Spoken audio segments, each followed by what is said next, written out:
हेर 2 घण्टा भइसक्यो तिमीले त्यो ड्रइङ अझसम्म बनाइसकेका छैन है। सकिन्ला। आजभोलिको संसारमा मेहनत भनेको एउटा वेस्ट अफ टाइम मात्र हो के साथी।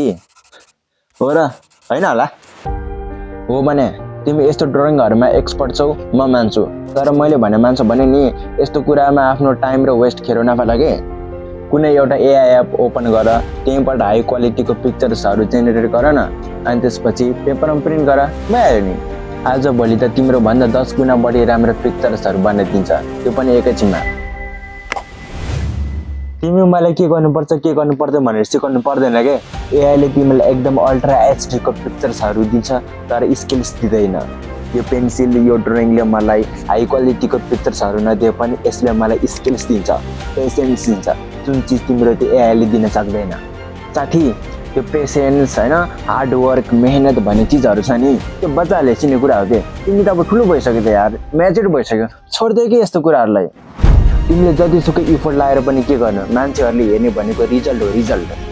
तिम्रो त्यो दिनभरिको इफोर्ट छ नि, त्यो कसैले पनि वास्ता गर्दैन के, इग्नोर हानिन्छ, इग्नोर।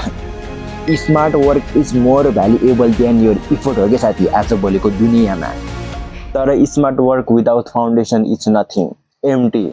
तिमीले जस्तो एआई जेनेरेटेड पिक्चर्सहरू त जसले नै बनाइदिन्छ, त्यो 8 वर्षको बच्चाले नै बनाइदिन्छ, तर यस्तो पुरै ओरिजिनल अर्ग्यानिक आर्टहरू कसैले बनाउन सक्छ?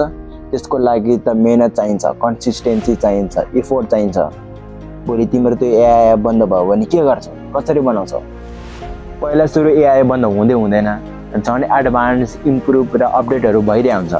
अनि तिम्रो चाहिँ त्यो एकदम मल्टी ट्यालेन्टेड हात गुमायो भने चाहिँ के गर्छौ, कसरी बनाउँछौ ड्रइङ? मेरो हात गुमेर के हो त, स्किल्स छ नि।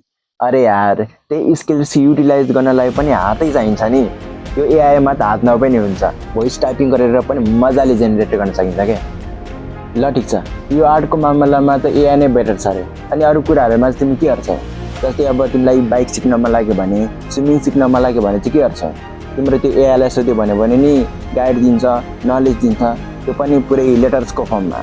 एक्सपिरियन्स तर स्किल्स चाहिँ दिनै सक्दैन, यसको लागि त पुरै ह्युमन इफोर्ट नै चाहिन्छ। फेरि यसले कहाँ कुरा निकाल्छ यार। मैले त त्यो एआईले बनाउने आर्टको बारेमा पो कुरा गरेको त। मैले नि सिर्फ एक्जाम्पल मात्र पो दिएको त। यदि ह्युमन इफोर्ट जरुरी नै छ भने त्यो बाइक गाडीहरू किन बनाउनु पर्यो? पुरै त्यो हिँड्दै गयो नि भयो। मोबाइलबाट डायरी किन कल गर्नु पर्यो? पुरै त्यो पहिलाको जस्तो चिठीमा लेखेर पठाउँदा नि भयो। प्रिन्टरहरू किन इन्भेन्ट गरेको? एक एक अक्षर गरेर लेख्दै किताब बनाए नि भयो। कसले भने प्रिन्टरले किताब बनाउँछ? यसले त कपी गरे हो, डुप्लिकेट निकालेको हो। ओरिजिनल किताब बनाउन पनि ह्युमन इफोर्ट नै चाहिन्छ। बाइक गाडी यो मोबाइल कम्प्युटर सबै इन्भेन्सनहरू ह्युमन इफोर्टकै कारणले भएको हो, तिम्रो त्यो एआईले होइन। नभए त एआईले नै गरेर सोध्छौ। फेरि मैले एआईले नराम्रो भन्न खोजेको होइन कि, तिमी खालि त्यो एआईमा मात्र डिपेन्डेन्ट भयो भने तिमी एउटा प्र्याक्टिकल मान्छे बन्न सक्दैनौ, अल्छी बन्छौ तिमी, अल्छी। Art is not just about human effort, it's about solving the problem in a practical way.